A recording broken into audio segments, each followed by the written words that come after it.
पहले एड्स पढ़ेंगे और फिर कैंसर पढ़ेंगे।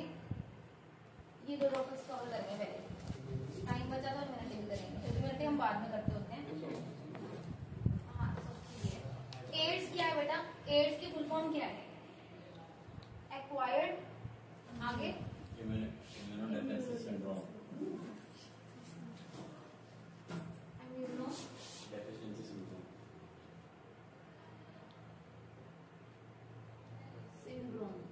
ये है एड्स की फुल फॉर्म।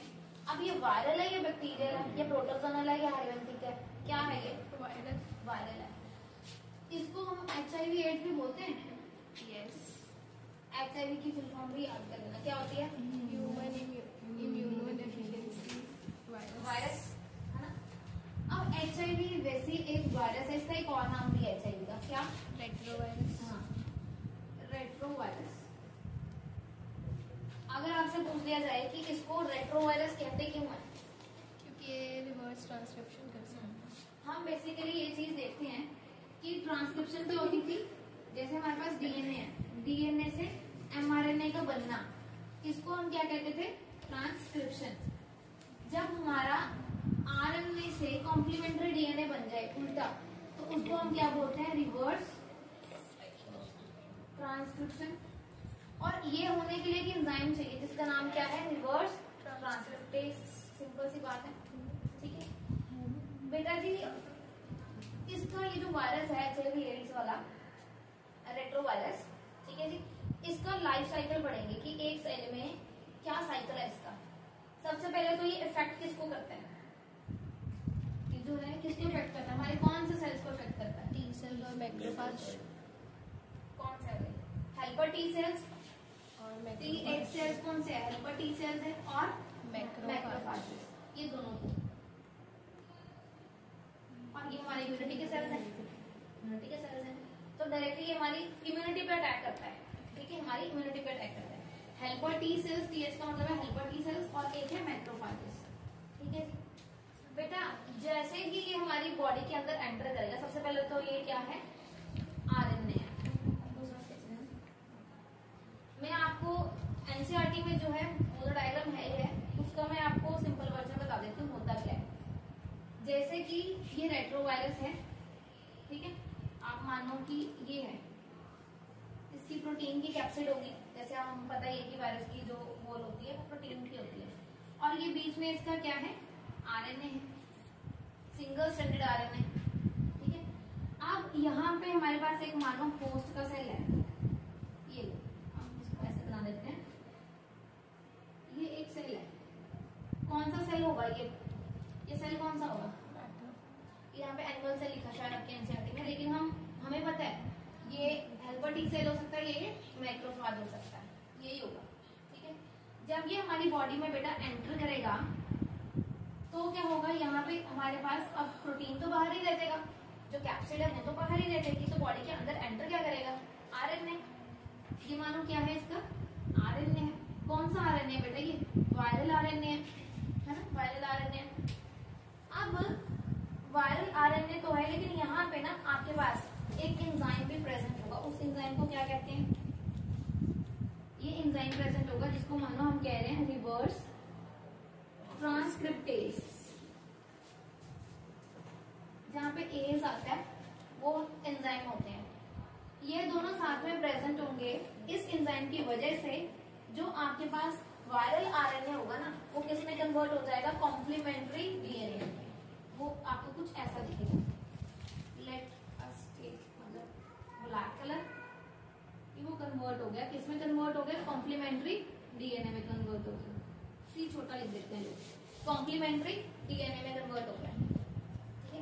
अब ये जो कॉम्प्लीमेंट्री DNA है, ओके होगा DNA कॉम्प्लीमेंट्री, यहाँ पे हमारे पास जीनोमिक DNA भी तो है, ये हमारा न्यूक्लियस हो गया, हर सेल के अंदर न्यूक्लियस होगा, और उसके अंदर हमारा जीनोमिक DNA होगा बेटा, हमारा खुद का DNA, है ना। अब बेटा अगर ये वायरल RNA था तो हमारे जीनोमिक DNA के अंदर एंट्री नहीं ले सकता था, इसलिए इसने अपने आप को कन्वर्ट किया, किसमें कन्वर्ट हुआ? ये कॉम्प्लीमेंट्री DNA में। अब जैसे हमारा ह्यूमन का जीनोमिक DNA रेप्लिकेट करेगा ना, जैसे ये रेप्लिकेट करेगा वैसे ही आपके पास यहाँ पे वायरल RNA की कॉपीज भी बनेंगी। बेटा समझ रहे हो मैं क्या कह रही हूँ? मैं ये कह रही हूँ कि यहाँ पे जो हमारा जीनोमिक डीएनए है, इसने सेंट्रल डॉगमा तो परफॉर्म करना ही है ना। इसने रेप्लिकेशन करके डीएनए से डीएनए भी बनाना है, फिर डीएनए से एमआरएनए भी बनाना है, एमआरएनए तो बनाना है ना। तो जब ये एमआरएनए बनाएगा ना, तो यहाँ पे आपके पास कौन सा एमआरएनए बन जाएगा? वायरल। यहाँ पे आपके पास दोबारा से क्या बन जाएगा?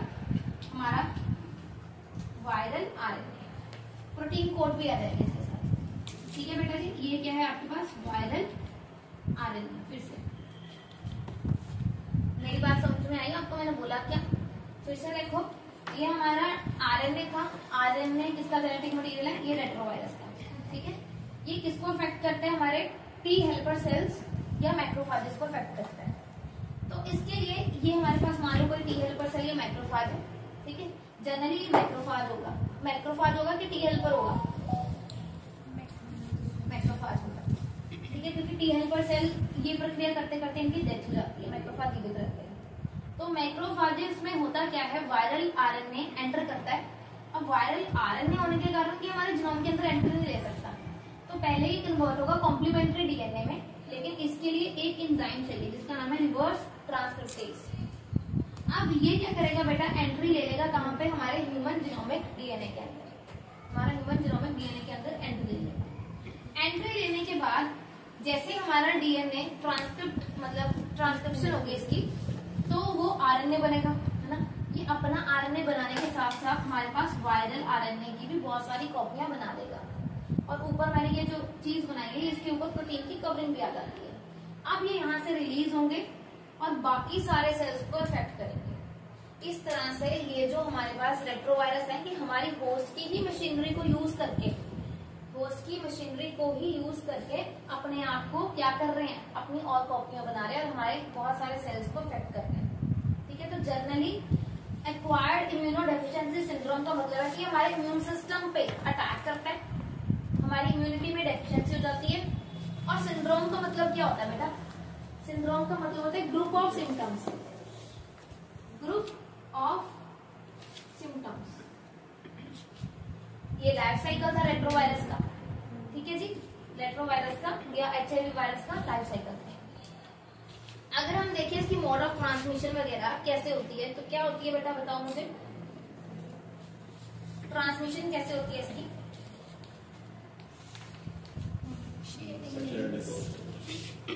हाँ, मदर टू फीटस हो सकती है। जो ड्रग एडिक्ट होते हैं, ड्रग एडिक्ट, तो वो ड्रग वगैरह यूज की हुई दोबारा यूज कर लेते हैं, तो उनसे भी हो सकता है। ब्लड ट्रांसफ्यूजन कर रहे हैं हम, अब कुछ डिजीज है जिसमें ब्लड ट्रांसफ्यूजन करवाना ही पड़ता है, जैसे कि अनीमिया हो गया, सिकल सेल अनीमिया हो गया, थैलेसीमिया हो गया, बेटा हेमोफीलिया हो गया, ये सब में ब्लड ट्रांसफ्यूजन करवाना ही पड़ेगा। तो उसमें चांसेस ज्यादा होते हैं कि ऐसी बीमारी हो जाए। ठीक है जी, अब आप लोग जाते हैं बार्बर की शॉप पे, जैसे बॉयज आते हैं बियर्ड वगैरह कराने के लिए, तो वो ब्लेड का यूज करते हैं। अब वो ब्लेड का यूज करते हैं तो कई बार वो अपना 2 रुपए का ब्लेड बदलते नहीं है। ठीक है, जिसके कारण बीमारी हो सकती है। इसके अलावा हम लोग जाते हैं जैसे डेंटिस्ट के पास, कोई आम क्लिनिक, वैसे जो बड़े क्लिनिक होते हैं वो अपने इंस्ट्रूमेंट को स्टरलाइज करते हैं। लेकिन कई बार क्या होता है कि छोटा मोटा है क्लिनिक, ठीक है, वो आलस कर देते हैं, पेशेंट ज्यादा आगे किसी दिन स्टरलाइज करने का टाइम नहीं मिला, तो वो क्या कर लेते हैं? अनस्टरलाइज्ड मटेरियल को यूज कर लेते हैं, और जिसके कारण क्या हो जाती है? गंभीर बीमारियां जैसे कि एचआईवी एड्स। ये फैलता कैसे है बेटा? क्या मैं एचआईवी एड्स वाला एक बंदा है, उसके साथ मैंने हैंडशेक कर लिया, तो क्या मुझे एड्स हो जाएगा? नहीं होता। तो फिर कैसे? Body fluid. अच्छा, बॉडी फ्लूइड। तो उसके साथ अगर हम खाना खा लें, उसका जूठा सलाइवा है, तो फैलेगा?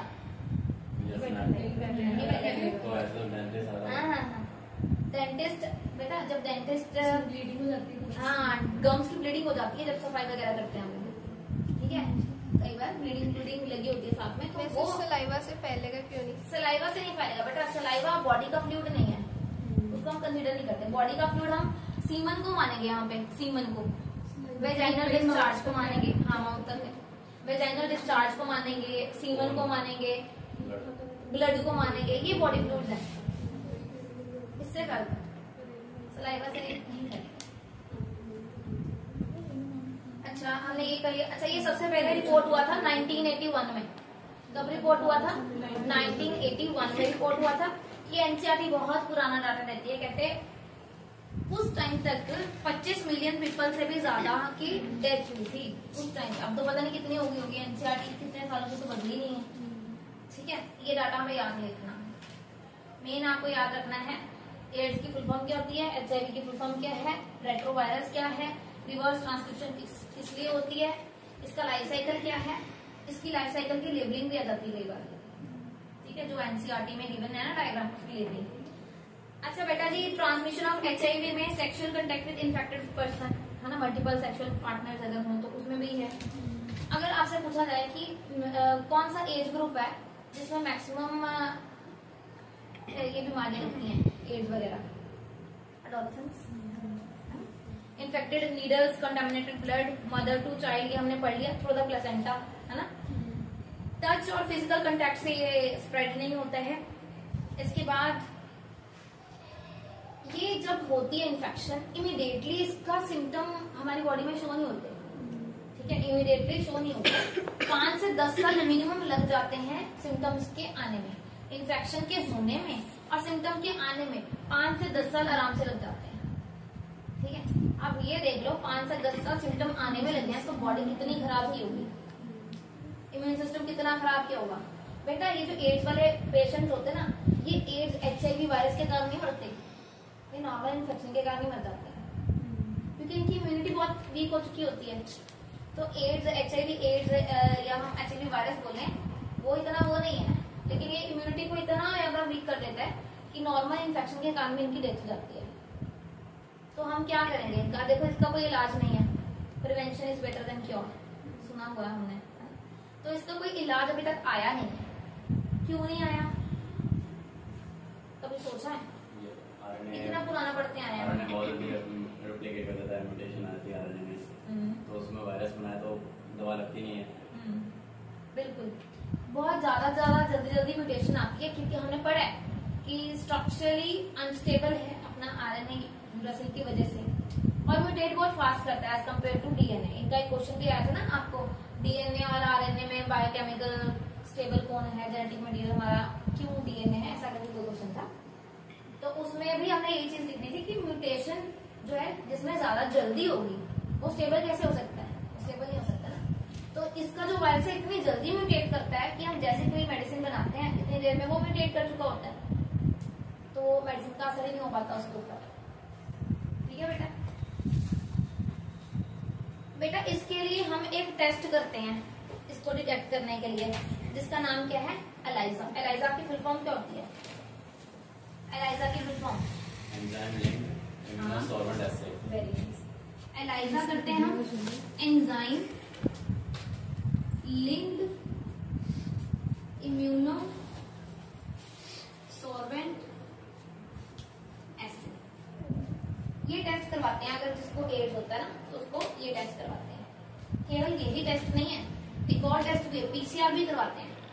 पीसीआर पॉलीमरेज चेन रिएक्शन, आप बायोटेक्नोलॉजी में अच्छे से पढ़ोगे पीसीआर के स्टेप्स क्या क्या होते हैं, इससे भी हमें पता लग जाता है, इजीली डिटेक्ट हो जाता है कि हाँ अर्ली डिटेक्शन हो जाती है पीसीआर से अगर एड्स है तो। बेटा एचआईवी फैक्टरी अगर बोलो, मुझे बताओ दोनों में से एचआईवी फैक्टरी कौन है, टीएच सेल है या मैक्रोफाज है? मैक्रोफाज। अगर मैं पूछूं क्यों? मैक्रोफाज मतलब वो बनाते रहते हैं ना RNA, और टीएच सेल वो मरते नहीं है, वो मर जाते हैं। ये हमारी है बेटा एचआईवी फैक्टरी, ऐसी फैक्ट्री जो भर भर के एचआईवी बनाते हैं, एचआईवी फैक्ट्री। मैक्रोफाज क्योंकि ये प्रक्रिया करते करते ना, ये प्रक्रिया करते करते टीएच सेल की डेथ हो जाती है। बेटा बोल गया, टीएच सेल वो हो जाते हैं, डेथ हो जाती है उनकी, लेकिन जो मैक्रोफाजिस है ना वो बचे रहते हैं, उनकी डेथ नहीं होती है। ठीक है, तो एचआईवी फैक्ट्री का श्रेय किसको देंगे? मैक्रोफाज को देंगे, ये याद रखना। टेस्ट एलाइजा है, हमने फुल फॉर्म पढ़ ली है, या फिर पीसीआर है, पीसीआर की फुल फॉर्म क्या है, पॉलीमरेज चेन रिएक्शन। ठीक है जी, इससे अर्ली डिटेक्शन होती है, क्योंकि वैसे हमने बोला ना कि 5 से 10 साल लग जाते हैं, 5 से 10 साल लग जाते हैं इसको डिटेक्ट करते करते। तो बेटा अगर मानो कि ऐसा कुछ हुआ है, कोई ब्लड ट्रांस, किसको सिकल सेल एनीमिया है, ले लेते हैं हम केस, लेने में क्या जाता है, किसको सिकल सेल एनीमिया है, वो ब्लड ट्रांसफ्यूजन करा के आया, अगले दिन उसको न्यूज देखने को मिली कि जहाँ से उसने ब्लड ट्रांसफ्यूजन करवाया उस यूनिट में मैक्सिमम HIV पेशेंट का जो वायरल है ना वो फैला हुआ, मतलब वो ब्लड कंटामिनेटेड था, ऐसा न्यूज में आ जाता है। अब भाई उसको तो पता नहीं कि मैंने ट्रांसफ्यूजन इसी हॉस्पिटल से करवाई है, वो तो जाएगा डिटेक्ट कराने के लिए कि लग रहा है अगर वहां पे कंटामिनेटेड थी, सारा ब्लड कंटामिनेटेड था, तो हो सकता है मैंने जो चढ़वाया ब्लड उसमें भी HIV के वायरस होंगे, हो सकता है मुझे ना HIV एड्स हो जाए, तो इसको चले जाते हैं जी दिखाने। तो डॉक्टर एलाइजा पहले करेगा या PCR करेगा? बेटा अर्ली डिटेक्शन के लिए, ये आप पढ़ोगे आगे, अर्ली डिटेक्शन के लिए हम पहले PCR करते हैं, PCR पॉलीमरेज चेन रिएक्शन। इसका प्रिंसिपल पता है क्या होता है? इसका प्रिंसिपल होता है, ये काम कैसे करता है, अगर हल्की सी भी इन्फेक्शन है ना, हल्की सी भी इन्फेक्शन है, तो आपका जेनेटिक मटेरियल ये लेगा, तो उसकी कॉपियां बनाएगा, जीन ऑफ इंटरेस्ट की मल्टीपल कॉपीज बनाता है। फिजिक्स में पढ़ते हैं ना एम्पलीफिकेशन ऑफ वॉइस, एम्पलीफिकेशन का मतलब क्या होता है? एम्पलीफाई करना, बढ़ाना, बढ़ाना मतलब जैसे ना, तो ये amplification of gene of interest करता है, या आप कह लो कि जो हमने स्कैन करनी थी जीन, तो उसको एम्पलीफाई कर देगा। ये सैंपल की 34 साइकिल्स में कितनी 1 to 2 मिलियन बिलियन कॉपीज बना देता है, 34 साइकिल्स में इतनी कॉपीज बना देता है। तो इतनी कॉपीज में किसी ना किसी में तो आ ही जाएगा ना बेटा कि इन्फेक्शन है, इतनी बार अगर वो साइकिल रिपीट होगा, ठीक है ना, इतनी कॉपीज बनेंगी तो किसी ना किसी कॉपी में आ जाएगा, तो अर्ली डिटेक्ट हो सकता है। जितनी जल्दी डिटेक्ट होगा उतनी जल्दी हम उसको मेडिसिन दे देंगे। अब देखो कहते हैं इसका इलाज नहीं है, तो फिर उधर से मैं ये भी बोल रही हूँ कि उसको दवाई दे देंगे, तो ये मैं क्या बोल रही हूँ, दो चीजें बोल रही हूँ। बेटा ये HIV एड्स वाले पेशेंट होते ना, अब उनको ये थोड़ी कहेंगे तुझे तो HIV एड्स हो गया, देखिए क्या करेगा, मर जा, ये थोड़ी कहेंगे उसको।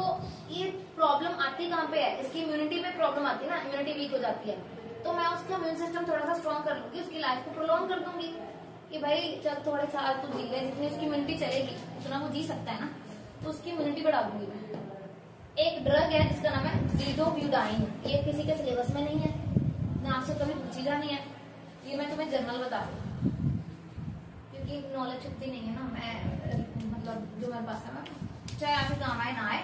ज़िडोब्यूटाइन नाम की एक ड्रग है जो हम यूज करते हैं मोस्टली उनको देने के लिए, और भी बहुत सारी हैं इम्यूनिटी को स्ट्रॉन्ग करने के लिए। अब किसी ने मुझे क्लास में पूछा था कि ये वाली ड्रग, आदित्य जोशी, ये वाली ड्रग हम खुद भी कंज्यूम कर सकते हैं क्या, मतलब जिसको इम्यूनिटी बढ़ानी हो वो ये ड्रग कंज्यूम कर लेगा? नहीं बेटा, फर्क है, आप तो नॉर्मल विटामिन, मल्टीविटामिन ये सब खाओगे ना, लेकिन जो एड्स वाले हैं उनको ज़िडोब्यूटाइन ही देंगे। लंबा होने की सोच रहा है ना, सोच रहा है कि ऐसे लेके लंबा हो जाऊंगा, वो बहुत कुछ सोचता है। अच्छा बेटा, अब prevention is better than cure. हाँ जी बेटा, जो रिवर्स ट्रांसक्रिप्टेज सही कहाँ से आया? रिवर्स ट्रांसक्रिप्टेज आया कहाँ से? रिवर्स ट्रांसक्रिप्टेज बेटा वैसे तो रेट्रोवायरस में होता ही है, यहीं पे होता है इसके पास, लेकिन ये काम कब करता है, एक्टिव कब होता है, जब ये यहाँ पे कॉमन कोल्ड को मीडियम मिलता है, वो लेके चल रहा है ना। हाँ लेके चल रहा है, आप यहाँ पे शो कर सकते हो राइनोवायरस। चलिए बेटा, कॉमन कोल्ड हो गया, राइनोवायरस हो गया। हाँ, एक ये था, इसके लिए दो, एक NGO बनी है और एक नाको। नाको क्या होता है? National AIDS and NACO, NACO, control organisation, national AIDS control organisation. National AIDS day कब होता है? इंटरनेशनल के नेशनल पता नहीं मुझे, एड्स डे कब होता है? 1 दिसंबर को होता है, 1 दिसंबर, ठीक है जी। और NGO क्या होता है? NGO non governmental organisation, non governmental organisation. तो इन दोनों ने इसके बारे में थोड़ी चर्चा की थी कि भाई इसको कंट्रोल होना चाहिए, अवेयरनेस होनी चाहिए लोगों को कि ऐसे नहीं किसी की भी सिरिंज उठा के यूज कर लो। और ये 10th में भी आपको क्यों इंट्रोड्यूस किया गया, ताकि जब अडल्टहुड में आते तभी केसेस बढ़ते हैं ना, तो पता चले आपको भी, टीनेजर्स को, कि prevention is better than cure, इसका इलाज नहीं है कोई। मतलब बहुत सारे हो गए, तो इसमें क्या मतलब है? NGO, सभी NGO इसमें काम करते हैं बेटा, नॉन गवर्नमेंटल ऑर्गेनाइजेशंस, कि जो ऐसे ही मतलब प्रशिक्षित करते हैं लोगों को, कि बताते हैं कि अवेयर हो जाओ।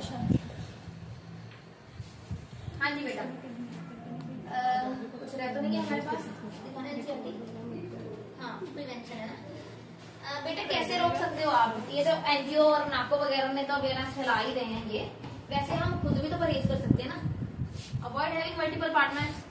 सेकेंडली, नीडल्स जहाँ पे भी आप वो कर रहे हो, सेफ ब्लड ट्रांसफ्यूजन। अब जान पूछो ना, आप कहीं पे भी अपना डेंटल चेकअप करा रहे हो, पूछो भी स्टरलाइज है कि नहीं है।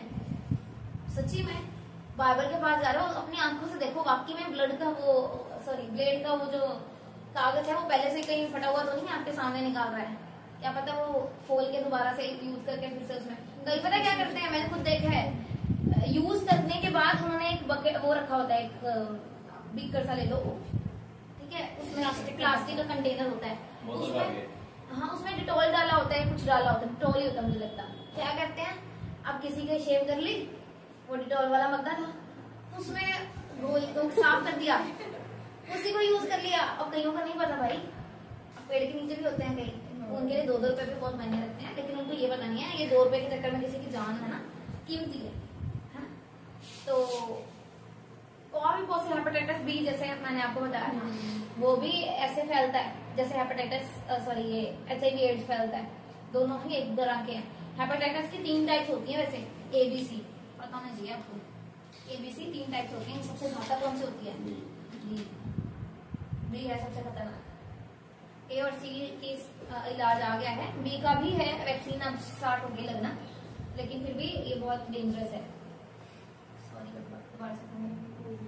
अच्छा, प्रिवेंशन और कैसे कर सकते हैं बेटा?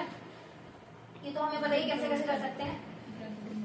ड्रग अब्यूज ना करें, क्यों हमें फालतू में एक ड्रग से मर रहे हैं, दूसरा सिगरेट से मर जाएंगे हैं।